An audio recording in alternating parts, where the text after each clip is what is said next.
Let us first discuss Prophet Muhammad, peace be upon him, in the Hindu scriptures.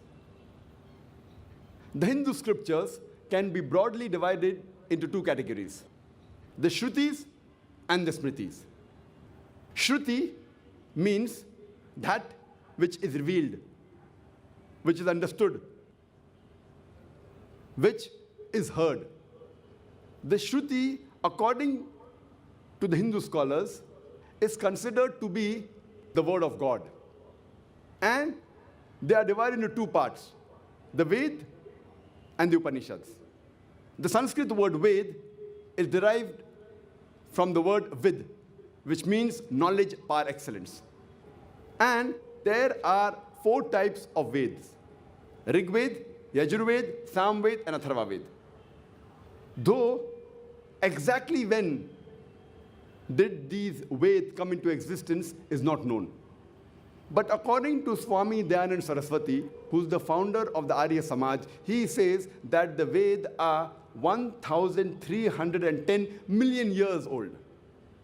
But the majority of the Hindu scholars, they say that the Vedas are approximately 4,000 years old. In which part of the world did it first come is not known.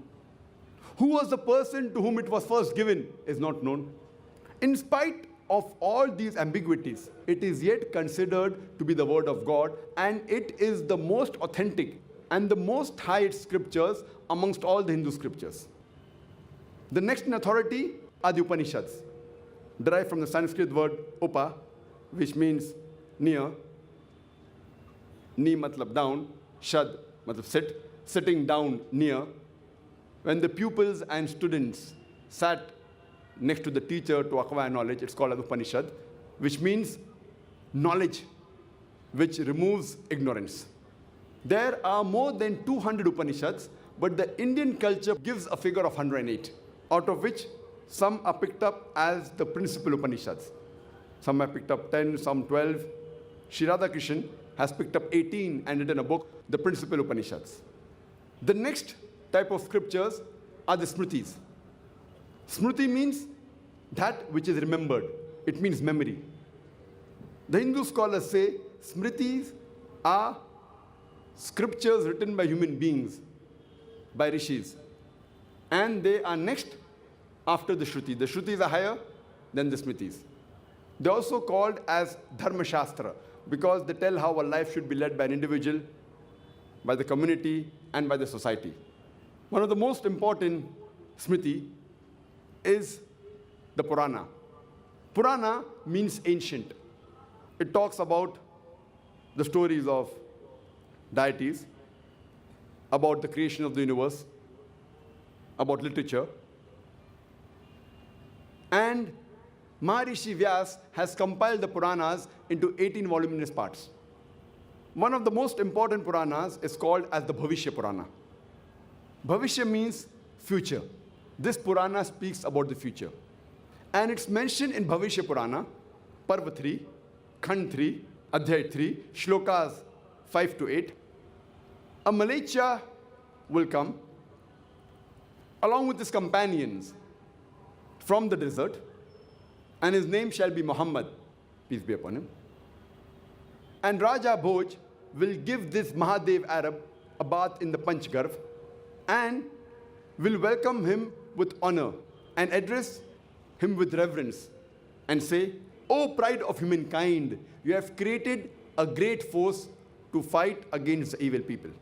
This prophecy of Bhavishya Purana, Parva 3, Khand 3, Adhyay 3, Shlokas 5 to 8, it says that a Malecha will come. Malecha in Sanskrit means a foreigner. He will come along with his companions, talking about the Sahabas, from a Marusthal. Marusthal in Sanskrit means a sandy tract or a desert. His name shall be Muhammad, peace be upon him. Raja Bhoj will address this Mahadev Arab with reverence and say, "O pride of humankind." We know that Muhammad Sallallahu Alaihi Wasallam is the pride of humankind. As Allah says in the Quran, in Surah Qalam, chapter number 68, verse number 4, "Verily thou art standeth on the highest standard of character." Allah says in Surah Ahzab, chapter number 33, verse number 21. Verily in the Prophet, Muhammad, peace be upon him, you will find a very beautiful pattern of conduct. He further says that he will collect a great force to fight against the evil people. And we know that was done by Prophet Muhammad sallallahu alaihi wasallam. This prophecy refers to no one but Prophet Muhammad, peace be upon him. Some people may say that the Raja Bhoj mentioned in this prophecy was present in the 11th century, 500 years after Prophet Muhammad, peace be upon him, and was the descendant of the 10th generation of Raja Shilavahan. These people, they fail to realize that like the monarchs of Egypt, they were given the title pharaohs. There were many pharaohs. There was not one pharaoh. Like the kings of Rome were called as Caesars.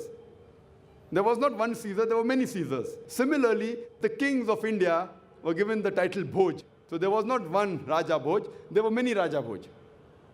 So this Raja Bhoj is not the one they're talking about in the 11th century.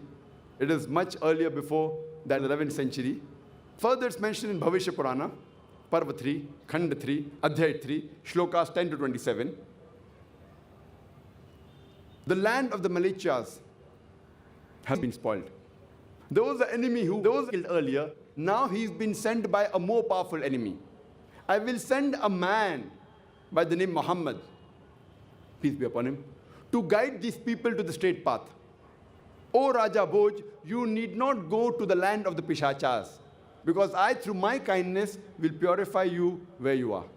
Then a man with an angelic disposition comes to Raja and tells him that Arya Dharma will prevail in this world. I have been sent by Ishwar Paramatma. My follower shall be circumcised, who doesn't have a tail on the head, who will grow a beard, who will create a revolution, who will give the call for prayer. He will eat all lawful things. He will eat all sorts of animals, but will not eat the flesh of swine. He will not be purified by herbs and shrubs, but will be purified by warfare. He will be called as Musalman. This prophecy refers to no one but the last and final messenger, Prophet Muhammad sallallahu alaihi wasallam. It says that my follower shall be a person who's circumcised. And we know the Muslims are circumcised. He will not have a tail on the head. That's a shendi or a chutti. He will grow a beard. He will create a revolution. He will give the call for prayer. That's talking about the adhan, like the Muslims give. He will eat all lawful things. He will eat all sorts of animal, but will not eat the flesh of swine. And Allah says in the Quran in no less than 4 different places. In Surah Baqarah, chapter number 2, verse number 173. Surah Ma'idah, chapter number 5, verse number 3. Surah Anam, chapter number 6, verse number 145. And Surah Nahl, chapter number 16, verse number 115. Hurrimat alaykumul maytutu waddamu walahmul khinzir. Wama uhilla li ghayrillah bi. Forbidden for you for food are dead meat, blood, the flesh of swine, and any food on which any name besides Allah's name is taken. So because the Quran says in no less than 4 different places that flesh of swine is prohibited, we Muslims don't eat pork. The prophecy further says they will not be purified by herbs and shrubs, but will be purified by warfare. And they will be called as Musalman. This prophecy clearly indicates about the coming of the last and final messenger, Prophet Muhammad sallallahu alaihi wasallam. It's further mentioned in Bhavishya Purana, Parva 3, Khand 1, Adhyay 3, Shlokas 21 to 23. It says that the 7 sacred cities of Kashi have been filled with corruption and Rakshas. In the land of the Malecha, the followers of the Malecha Dharma are good people.